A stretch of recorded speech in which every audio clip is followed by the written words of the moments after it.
You ask Tiger to solve. This deals with linear equations with one unknown. The final result is a equals 7. Let's solve it step by step.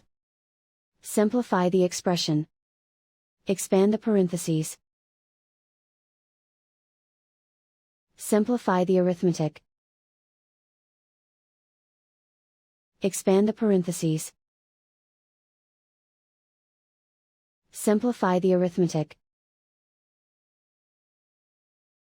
Group all constants on the right side of the equation. Subtract 28 from both sides. Simplify the arithmetic.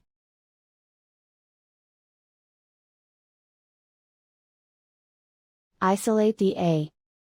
Divide both sides by -4. Cancel out the negatives. Simplify the fraction. Cancel out the negatives.